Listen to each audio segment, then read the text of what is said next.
اسی کا ایک واقعہ آپ کو اور سنا دیتا ہوں میں. جس زمانے میں ریولوشن آیا ہے روس میں، حضرت شیخ الہند رحمت اللہ علیہ گئے ہیں سعودی عرب. سعودی نہیں تھا اس وقت، وہ تو حسین تھا والی مکہ. اور وہاں سے اصل میں مقصد کیا تھا کہ مدینے میں اس وقت تک گورنر ترک موجود تھا، ٹرکش، ابھی آٹومان امپائر انٹیکٹ تھی. ان کے ذریعے سے تاکہ ان سے کہیں کہ آپ ادھر سے حملہ آور ہو، ہم ہندوستان کے اندر انگریز کے خلاف بغاوت کریں گے اندر سے، تاکہ انگریز سے ہماری نجات ہو جائے. وہ شریف حسین والی مکہ نے گرفتار کر کے پیش کر دیا، پلیٹ میں رکھ کر انگریز کے سامنے، لو یہ آپ کا باغی یہاں پہ فساد مچا رہا ہے. He was handed over to the Britishers. اور اس نے کہاں رکھا؟ مالٹا میں، اسیر مالٹا. ہندوستان واپس نہیں لائے ان کو. اقبال کے نفس سے ہے لالے کی آگ تیز، ایسے غزل سرا کو چمن سے نکال دو. بہرحال یہی معاملہ ہو رہا تھا مولانا عبید اللہ سندھی کے ساتھ. انہیں بھیجا گیا تھا کابل، امیر کابل سے کہو وہ حملہ آور ہو، اندر سے ہم بغاوت کریں گے، انگریز کو نکالیں. وہ امیر کابل کا بھی معلوم ہو گیا. عبید اللہ سندھی کو بھیجا گیا تھا وہاں. وہ سکھ تھے جو مسلمان ہوئے تھے اور جو نوجوان تھے، جاندار آدمی تھے. انہیں پتہ چلا یہ گرفتار کرنے لگے، وہ بھاگ کر روس چلے گئے. واپس تو آ نہیں سکتے، ادھر تو انگریز پکڑے گا فوراً. روس گئے. روس میں انقلاب ابھی تازہ آیا تھا. آپ کو معلوم ہے انقلاب جب آتا ہے تو کچھ عرصے تک ہر چیز جو ہے وہ ابھی طے نہیں ہوئی ہوتی، میلٹنگ پاٹ میں ہوتی. ابھی نیا نظام پوری طریقے سے جڑیں جمع نہیں چکا ہوتا، تو ابھی وہ میلٹنگ پاٹ میں تھا. اس نے کہا کہ میں اگر لینن سے ملاقات کر کے اسلام کا نظام اسے بتاؤں تو کیا عجب، انہوں نے بادشاہ سے نجات حاصل کر لی تو وہ ہمارا نظام اختیار کر لیں. لینن بستر مرگ پر تھا. اس کا نمبر 2 ٹراٹسکی تھا. لینن، وہ اسٹالن نہیں تھا. اسٹالن تو سازش کر کے جو ہے وہ مقام حاصل کیا، اور ٹراٹسکی تھا. لینن نے معذرت کر لی اور کہا کہ ٹراٹسکی سے بات کر لیجیے. ٹراٹسکی نے بڑی بات سنی، بہترین بات سنی، ہاں، اور کہا مولانا جو نظام آپ بتا رہے ہیں واقعتاً بہترین ہے، لیکن آپ نے اسے کہیں قائم کیا ہے؟ مولانا عبید اللہ سندھی کہتے ہیں اس کے بعد میری نگاہیں نیچی ہو گئی، میں اس سے آنکھیں چار نہیں کر سکتا. بھئی اعلیٰ نظام ہے تو قائم کرو نا. یہ اوروں میں ریوڑیاں بانٹنے آ گئے ہو، اپنے بچوں کو دو نا. دلیل ہے سیدھی سیدھی. یہ دلیل ختم کرنے کے لیے، کیونکہ دوبارہ یہ نظام دنیا میں آئے گا اور گلوبل ہوگا. اب تو ہر چیز گلوبل ہو رہی ہے نا،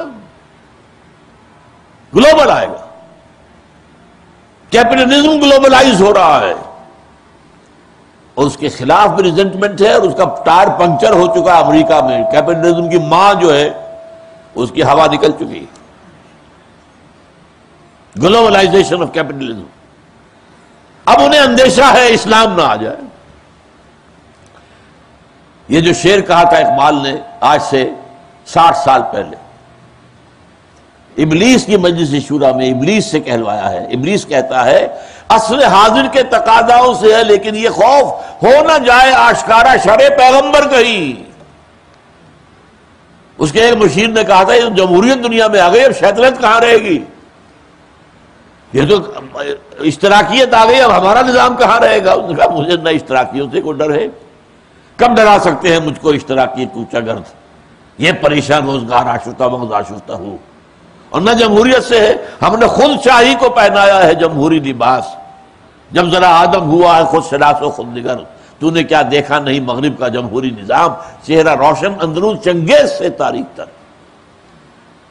دس is the dictatorship of the capitalist. Billionaire ہی کوئی الیکشن لڑ سکتا ہے نا، یا بلینئرز کی مدد سے پھر ان کا اعلی کار بن جائے گا. جو ملینز اور بلینز آف ڈالر دیتے پھر اپنی باتیں چلوائیں گے کہ نہیں؟ یا آپ خود ملینئر ہو تو میدان میں آئے. تو وہ تو کیپٹلزم جو ہے اس وقت سرمایہ داروں کی ایک تعمریت ہے. لیکن یہ خطرہ ہے کہ اسلام دنیا میں کہیں نہ آ جائے. ہے اگر کوئی خطر مجھ کو تو اس امت سے ہے. یہ ابلیس کہہ رہا ہے مسلمانوں سے مجھے خوف ہے، ان کی خاکستر میں ہے اب تک شرار آرزو۔ جیسے انگارہ ہوتا ہے، اوپر راکھ آ جائے تو آپ کو نظر نہیں آتا کہ اندر آگ ہے، آگ تو ہوتی ہے۔ اس امت کے اوپر خاک آ گئی ہے، راکھ آ گئی ہے، اس کے اندر وہ جذبہ انگڑائی لے رہا ہے جس سے کانپ رہے ہیں مسلم فنڈامنٹلزم، ٹیررزم۔ یہ اسلام کا نظام جو بھی مانتے ہیں وہ ہمارے دشمن ہیں، ہمیں ختم کرنا، انہیں ختم کر کے رہے۔ لیکن یہ کہ بالآخر اسلام آئے گا۔ اب تو نبی بھی کوئی نہیں ہوگا، معجزے تو نبیوں کے لیے ہو سکتے تھے، بغیر معجزوں کے لانا پڑے گا نا۔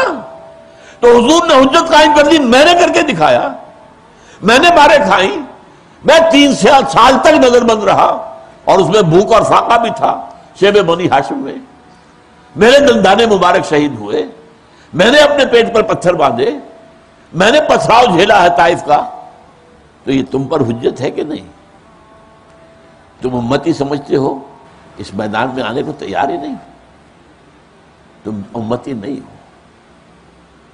بہرحال اس موضوع پر ذرا تفصیل سے گفتگو جو ہونی ہے کہ دنیا میں بالآخر ابھی ویسے امت مسلمہ پر عذاب کے مزید کوڑے برسنے ہیں، خاص طور پر عربوں پر، اور نمبر 2 ہم مجرم ہیں۔ وہ مجرم نمبر 1 کیوں ہیں؟ انہیں اللہ نے ایک اونچا مقام دیا تھا، انہی میں سے تھے محمد صلی اللہ علیہ وسلم، یہ رتبہ بلند ملا جس کو مل گیا۔ اور نمبر 2 ان کی زبان میں اللہ کا کلام موجود ہے۔ ہمارا تو عام آدمی قرآن نہیں جان سکتا، زیادہ ناظرہ پڑھ لے گا ثواب لے لے گا، ورنہ عربی پڑھنا، گرامر رٹنا، گردانے حفظ کرنا کوئی آسان کام ہے۔ ان کی تو اپنی مادری زبان میں ہے، پھر بھی انہوں نے قرآن کو اپنا امام نہیں بنایا۔ ہاں دعا مانگ لیتے ختم قرآن، وَاجْعَلْهُ لَنَا إِمَامًا وَنُورًا وَهُدًى وَرَحْمَةً، سب جھوٹ، سب بکواس۔ تم چاہتے ہی نہیں ہو کہ تمہارا امام قرآن ہو، تم اس کا نظام لانے کو تیار ہی نہیں ہو، یہ منافقانہ طور پر تم دعائیں مانگتے ہو، اس لیے وہ دعائیں منہ پر ماری جاتی ہیں۔ لیکن ہونا ہے، ایک دور آئے گا ٹرمائل کا بہت سخت، ابھی بہت سخت عذاب آنا۔